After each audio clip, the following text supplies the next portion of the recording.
Hey everyone, and welcome back to the NOSR Webs podcast for another deep dive. We love to really get into the nitty-gritty of all things digital.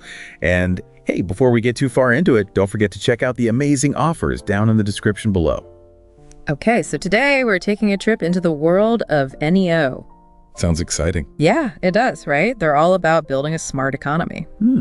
A smart economy. Yeah, I was kind of thinking about it like a sci-fi movie, but who knows? Maybe that's closer than we think.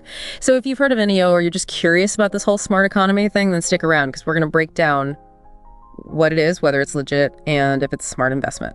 No pun intended. All right, let's dive in. Okay, so first things first, what exactly is NEO? I always hear it compared to Ethereum, which I feel like is a pretty big deal in the blockchain world. Yeah, that's a fair comparison. Both platforms are trying to do similar things, but NEO goes a bit further. Okay, how so? Well, imagine a digital space where you can create and manage digital assets. But you can also automate agreements using what are called smart contracts. Smart contracts. So instead of signing on the dotted line, it's like a robot lawyer does it for you. Not quite robots, but you're getting the idea. Think of it like this lines of code that automatically do their thing when certain conditions are met. Okay, I'm listening. So let's say you're selling something online. A smart contract could hold the buyer's payment until you've actually shipped the product, and then poof, the funds are released to you automatically. No middleman, everything's out in the open, and it's all secure. Okay, I see the smart part now. Makes sense. So what sets NEO apart from Ethereum then?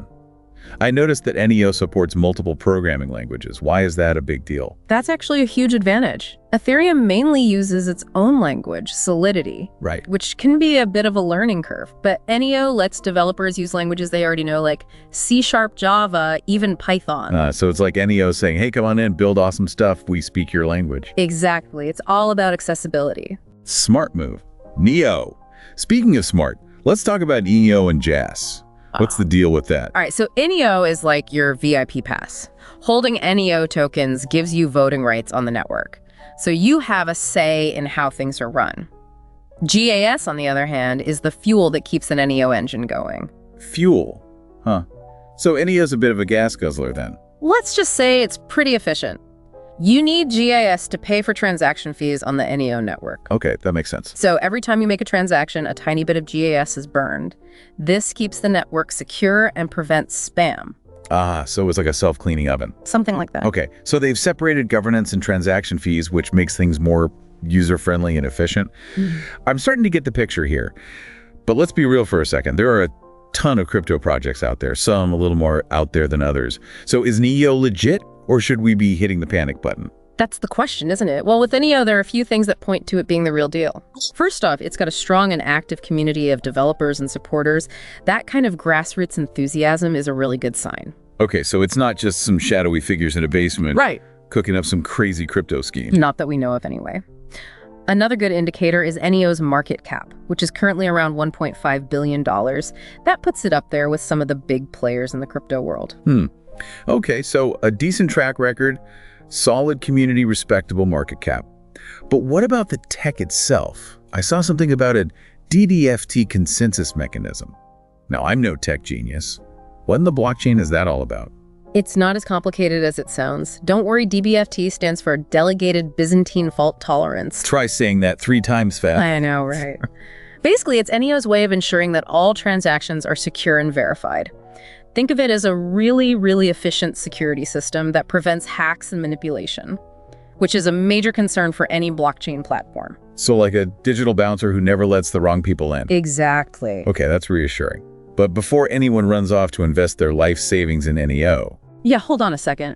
We have to emphasize that thorough research is absolutely crucial before investing in anything, especially in the wild world of crypto.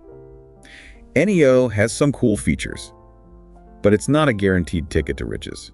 Couldn't agree more. Past performance is never a guarantee of future success, especially in a market as volatile as crypto. Okay, good point. Now let's talk about the fun stuff, price predictions. Forecasts for 2024 range from $15.96 to $48.18. That's a pretty big difference. Why such a wide spread? Well, price predictions are kind of like trying to read tea leaves. They're based on different models and assumptions, and everyone has their own crystal ball. Some analysts might be more optimistic about NEO's tech advancements, while others might be more cautious about market trends or, regulatory changes. So basically, it's anyone's guess. Pretty much. All right, but there's also a longer-term prediction that NEO could reach over $60 by 2030. Is that even remotely realistic? Predicting that far out is like trying to predict the weather a year in advance. It's tough. But there are factors that could drive NEO's growth, like increased adoption in various industries. Imagine NEO being used for supply chain management, digital identity verification, even voting systems. Those are some pretty big what-ifs. They are, but that's what makes it so exciting. But we also have to remember that the regulatory landscape is constantly changing, and that could have a big impact on NEO's future. It's like riding a roller coaster in the Wild West. Exciting, but you never know what's coming next. That's a great way to put it. Speaking of wild rides, let's take a look at NEO's market cap. The data shows some interesting ups and downs over the past year. We saw a peak of about $1.53 billion in early 2024, then a dip, and now it seems to be hovering around $1.5 billion again. That's right. What does that volatility tell us about NEO's overall stability? Well, volatility is just part of the crypto game. It's a young and dynamic market, so swings are to be expected. But what's interesting is that NEO's market cap seems to have stabilized after that dip, which suggests continued investor interest and confidence. Exactly. It's showing resilience, which is a good sign for any long-term investor.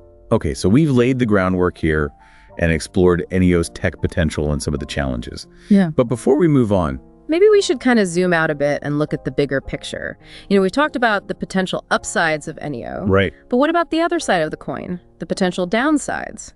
What risks or challenges does NEO face in this crazy world of crypto? Yeah, that's a good point. So what are we talking about here? Well, one of the biggest hurdles for any blockchain platform is scalability. As more and more users and applications hop on board, the network needs to be able to handle all that traffic without, turning into a digital traffic jam. Yeah, and I imagine that could get expensive too, right? Like nobody wants to pay an arm and a leg just to use the platform. Exactly. NEO is working on solutions to improve scalability, but it's a constant race against the clock. It's like building a highway that needs to constantly expand to handle more and more cars. And speaking of competition, the blockchain space is getting pretty crowded these days. Oh yeah, for sure. How does NEO plan to stay ahead of the game? Well, they need to constantly innovate and find ways to stand out. They're really focused on attracting a diverse group of developers and building a strong community around their platform. So it's like a digital arms race. Yeah. Where everyone's trying to be the best. And of course, there's a whole regulatory landscape, which we touched on earlier. Governments are still trying to figure out how to deal with cryptocurrencies. Yeah, it's a moving target. So any new regulations could really throw a wrench into NEO's plans. Definitely. Regulatory uncertainty is a big concern for any crypto project. NEO has to be adaptable and ready to adjust to the changing rules. So it's a bit of a waiting game to see what happens on the regulatory front. These are just a few of the challenges that NEO faces. Yeah. And who knows what other obstacles might pop up in the future. It's the nature of emerging technology. Right. It's unpredictable. True enough. But for those who do their homework and understand the risks, NEO could offer some pretty exciting opportunities. For sure. Okay, so we've talked about the tech, the potential, the challenges. Now there's one more big question we need to tackle. This whole concept of a smart economy. Right. What does that even mean? And how does NEO fit into this futuristic vision? That's a great question. And honestly, it's a term that's still being debated and defined. But at its core, a smart economy is about leveraging technology, especially blockchain technology, to create a more efficient, transparent, and inclusive economic system. So it's not just about making money. No, it's about using technology to improve the way we interact and do business with each other. Okay, I'm starting to see the bigger picture. So how does NEO actually contribute to building the smart economy? What are some real-world examples? Okay, so let's take supply chain management, for example. Right.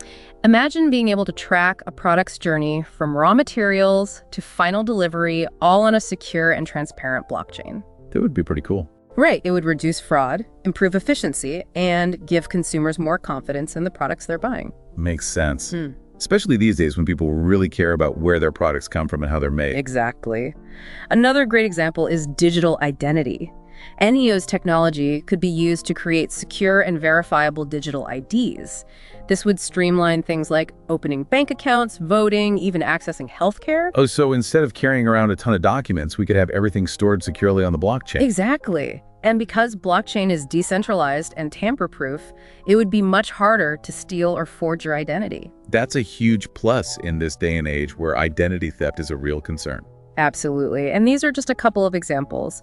The possibilities with NEO's tech are endless, and we're only just scratching the surface. It's like a whole new world is opening up. It really is. And that's what makes NEO so exciting. It's not just about the cryptocurrency. It's a platform for innovation and change. Okay, so we've painted a pretty optimistic picture here. But let's be real. Yeah. Are there any potential downsides or ethical concerns with all of this? Of course, with any new tech, there are always potential downsides. One concern with blockchain is its potential impact on jobs. Ah, yes. The robots are coming to take our jobs. Kind of. As things become more automated and decentralized, some traditional jobs might become obsolete. That's a valid point. But we also have to remember that new tech creates new opportunities and new types of jobs. It's about adapting to the changing landscape. So embracing progress instead of resisting it. Exactly. Another concern is the potential for misuse of blockchain. Like any powerful tool, it can be used for good or for bad. Right, like a double-edged sword. Exactly. We need to be aware of the risks and put safeguards in place to prevent illegal activities. And then there's the question of accessibility. I mean, blockchain has the potential to be very inclusive. It does. But we need to make sure that everyone has equal access to the opportunities it creates. We don't want to create a digital divide where only a select few benefit. You're absolutely right. We need to make sure that the smart economy benefits everyone, not just a privileged few. These are all really important points. It's not just about the technology itself. We need to think about the broader impact on society as a whole. 100%. And that's why it's so important to have these conversations and approach new tech with both excitement and caution. Okay, so we've covered a lot of ground here. We've talked about NEO's technology, its potential, its challenges, and even the bigger implications of a smart economy. But before we wrap things up, maybe we should just take a moment and recap everything. Yeah, good idea. What are the key takeaways here for our listeners who are, trying to figure out this whole NEO and smart economy thing? Well, NEO is definitely an interesting project with some big goals. The platform is designed to be the foundation for a smart economy, which could change a lot of industries and impact our lives in a lot of ways. So like a digital utopia powered by blockchain? Well, it's a pretty ambitious vision, but like we talked about, NEO has its challenges too. Scalability, competition regulations, all those things could get in the way. Right, it's not all going to be easy. Exactly. We got to stay balanced and look at both sides, the good and the bad. And I think one of the most important things to remember is to be aware of the bigger picture, the ethical side of things, and how this technology will affect society. It's not just about the latest and greatest tech. Couldn't agree more. We need to use this technology responsibly and make sure it benefits everyone. Well said. Yeah. So what can our listeners do if they're interested in NEO and want to learn more? First things first, do your research. Don't just jump in because it sounds cool or someone promised you'll get rich quick. Really dig into the details, understand the technology, and think about the risks. There's a ton of info online, including some great resources in the description below. Oh yeah, and speaking of the description below, don't forget to check out those awesome offers. They won't last forever, so grab them while you can. Definitely some great deals down there. Okay, I think that's a good place to wrap things up. But before we go, let's leave our listeners with something to think about. Love it. Hit them with a brain teaser. All right, so if NEO's vision of a smart economy actually happens, what role do you see yourself playing in it? And what can you do today to prepare for that future? Those are some good questions. Right. And on that note, we want to thank you for joining us on the NOSR Whips podcast for this deep dive into NEO. We hope you learned something new and maybe even got a little inspired. Until next time, keep exploring, keep learning, and keep asking those big questions.